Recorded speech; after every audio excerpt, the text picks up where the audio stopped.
Hello po, magandang umaga. So ayun guys, nandito ulit tayo sa kubo ko. And ayun, kasama ko ngayon si Kuya John. And nagpunta kami dito dahil mag-aayos kami ng kusina. Lalagyan na namin ng takip kasi nga yung yung mga gamit ko hindi ko maiwan-iwan dito dahil yun, walang takip yung kusina natin. So ngayon lalagyan ko na ng takip and paikot dito sa kusina. Lalagyan ko na lang din sila ng tawag nun yung bamboo, pero hindi yung sinasadya yung normal lang like this one, ganito. Lalagyan ko siya ng ganito kasi para may takip na yung kusina natin at maiwan na natin yung gamit kasi nga yun yung palagi kong like pumupunta ako dito tapos ayun, naghahakot ako always ng gamit papunta dito sa area tapos dadali naman sa baba kasi nga di pwede iwan dito baka kasi mawala. Ayun, then ngayon aayusan na namin ni Kuya John, so let's go po. So ayan, ito si Kuya John, kasama ko. Hi Kuya John, good morning. And ayan, ito yung lalagyan natin ng takip para yung mga gamit natin maiwan na natin dito. So maliban sa kaldero nga, iniwan ko na dito pero hindi naman siya nawala. Pero yung mga plate, mga other pa nating gamit, so yun yung mga pinag-alala ko, so baka kasi mawala. So ngayon, malalagyan natin ng takip. And dito din, tatakpan natin pati dito. So gagawa din kami dito ng pinto. Pero napag-decide pa namin talaga guys kung ano yung plan. Kasi nga kung maglalagay kami ng pinto dito, ang laki ng mesa natin. Ayan, tingnan nyo. Ang laki ng mesa namin. Buti sana kung maliit lang yung mesa at malagyan talaga natin siya ng pinto, no? Kung hanggang dito lang, di ba Kuya John? Pero kung ganyan, tapos maglalagay tayo ng pinto, nakaurong na dito banda yung mesa. So para ang hirap, no? Oo, parang ganyan na siya. So nahihirapan ako mag-decide kasi nga yun, malaki yung mesa natin. Hindi ko alam kung lalagyan ba namin siya ng pinto dito sa gitna or sa gilid, kung saan ba dapat ilagay yung pinto. Mahihirapan ako yung pagpasok kasi yung mesa natin is malaki kasi nga yung prepare lang talaga dito is ganito lang talaga siya. So paglalagyan pa natin siya ng pinto, yun, pagde-decidean pa namin to ni Kuya John kung ano talaga yung plan, no? Yes, maghahanap pa rin kami ng kahoy kasi kailangan pa ng kahoy para dito at para doon. Hindi siya pwede like diretso lang kawayan or yung bamboo. So need pa lang talaga namin ng kahoy. So kukuha muna kami ng kahoy. Let's go na ya. So ayun guys, manguha muna kami ng kahoy dito sa taas kasi wala na tayong kahoy dito sa area natin. So hanap na din sa ibang area. And kung makahanap tayo ng kahoy doon, so at least makakuha tayo at madala na natin ito. Mga ilang piraso yung kukunin natin Kuya John? 20 piraso. So marami-rami talaga yung kahoy na kailangan. So yun guys, pumunta na kami doon. So ayun guys, andito na kami. Hi Ate Eddie. Inakapon ko ang bahay dito. Ito yung house ni Kuya John o yung kubo nila. So may mga corn na rin sila dito. Wow. So pwede pa tayo manghingi ng corn Kuya John mamaya? Okay, hingi tayo ng corn mamaya. Sa kanila to, hindi pa tapos yung kubo nila. Hindi pa dahil nyo hiragkuas yung kahoy. Uy, itanin mo na yung kahoy rin. hala oh, asa ka nagkuhaan eh? Ito. Kagahi bay. Badyo uyog. Di ko uyog eh. Dagko kayo. Hala oy. Sa kanlaw tunga na ako ng kumpati. Aking ina ni. Nindutan oy, hawad dahil nindut naman dahil ni. Hindi na lang. So yan guys, ito yung kubo nila Kuya John. Pag dito sila sa area nila. Kami sa maisya oh. Sige, tanaw na. Mawa taron. Check ko na to. Check na to. So check kami ng corn ni Kuya John kung pwede na ba kami makapagluto. Nagkamari kag maisya. Wow. Lami.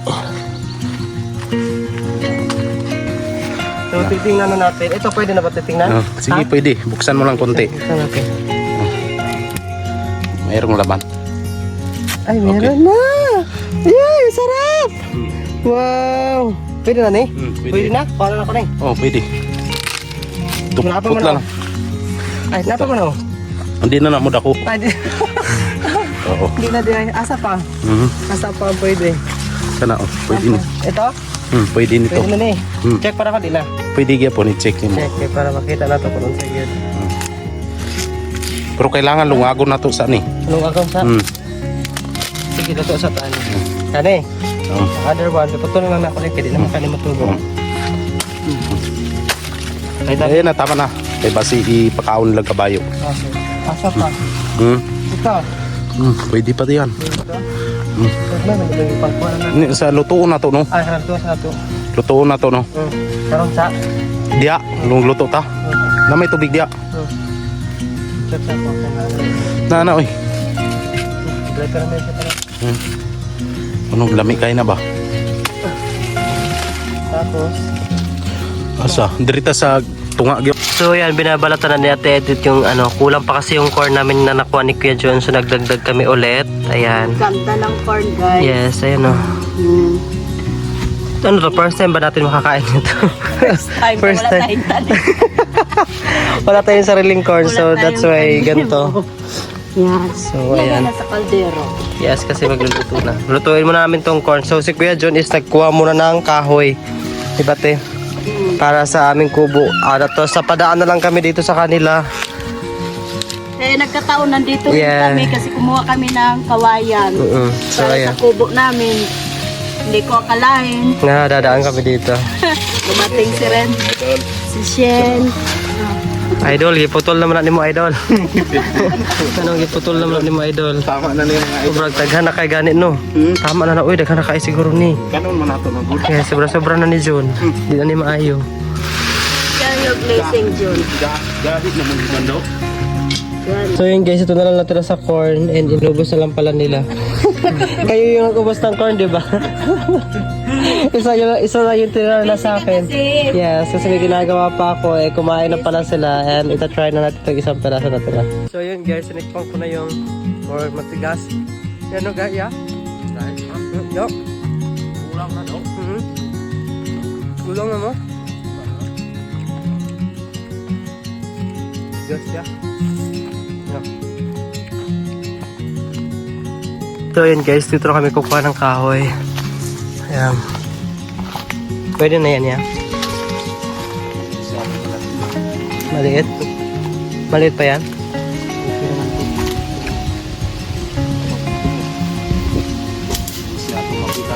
So yun po guys, sumabot na kami dito sa paghahanap ng kahoy. Kasi mahirap maghanap ng kahoy dito. Ayan, mabot na kami dito. Wow, ang ganda dito.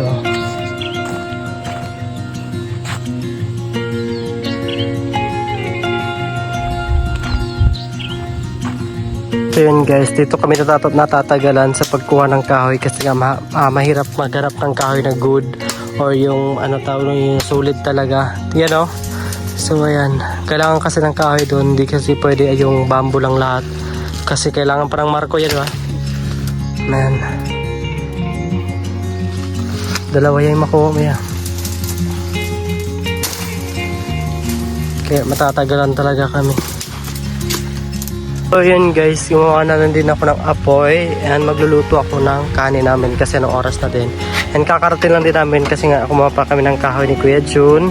And lalagyan natin ni Kuya Jun ng takip dito. Ito muna yung uunahin niya. Ayan, luto muna tayo. So ayan guys, nakapagluto na ako ng kanin. Ayan, nakaka-start lang. And si Kuya Jun dito, so naglalagay na rin siya ng kahoy. Kasi para malagyan na natin ito ng takip.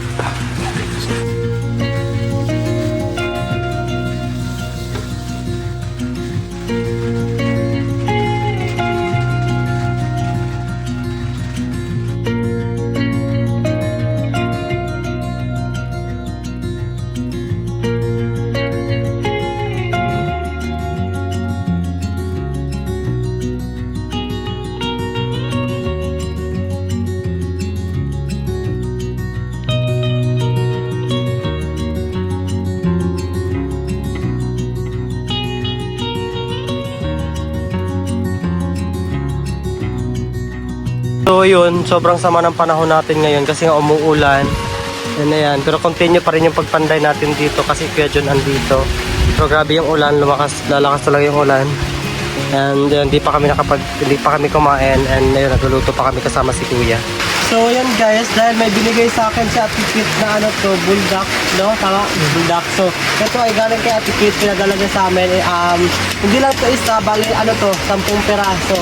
Pero yung bawat laman niya is 5 yung gato. Pero yung gato, dalawa lang. Yung nakalagay dito is, yung spicy level niya is times 3 tsaka times 2. So yung kakain namin ngayon is yung times 2. No? So ito, iiwan muna namin itong times 3. Saka na to. So ito yung uunahin natin. Guys, nabuksan na ni Kuya. Kasi nga magluluto kami ngayon. Ayan. Ito yung unahin namin. So, bali yung lutuin namin is 3 ganito. Kasi dito si Kuya John. So, ayan, dito try natin to. Thank you, Ate Kit.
Ayan guys, naiya ko na si Kuya John na kumain na muna bago kami magbalat ng bamboo para may lakas naman kami.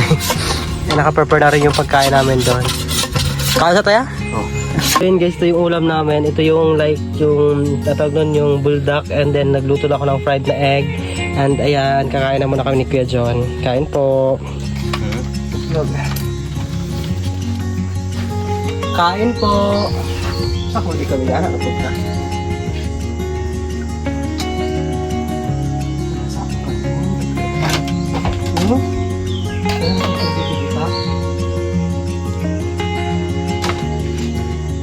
Yung kuya is wala pa po guys, nandun siya sa taas. Kasama ko siya kanina nagluto, and may importanteng tawag siya. So, hindi mo na siya makaka-join. Pero mauna na lang daw muna kami kasi nga mamaya pa daw siya.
Ganito yung resulta niya pag nalagyan na siya ng varnish. Ayan, hindi masyadong tawag doon katulad nito. Ito kasi guys, nabalatan.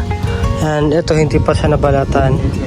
Kaya ganyan yung resulta. Pero still okay na rin yan kasi nga para mag-combine na sila.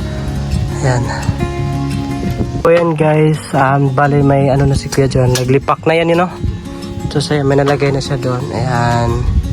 So, anti na lang. Matatapos na rin to dito. Tapos pagkatapos dito, kung makaya pa namin ngayon dito, magsusundo ka pa ng estudyante mo yan, di ba? Mamaya. So, kung matapos si Kuya John, matapos na niya, siguro dito na kami. Ayan. So, then yung brother ko doon is nag-varnish. Ayan, pinalabas ko na lahat na muna ng gamit. Kasi binarnishan niya yung mga sahig. Ayan na siya.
So yan, nalagyan ko na dito yung sahig, and yung mesa nalagyan ko na din.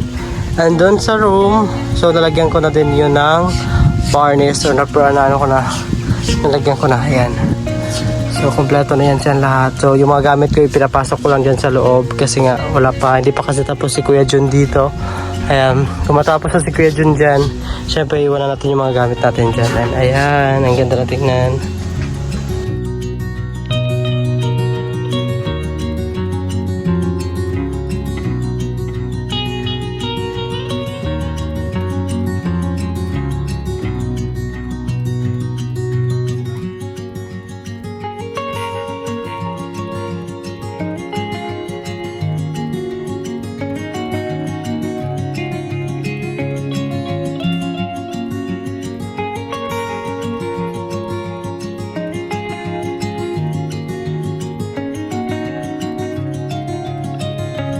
Guys, unti na lang to matatapos na namin. Ayan.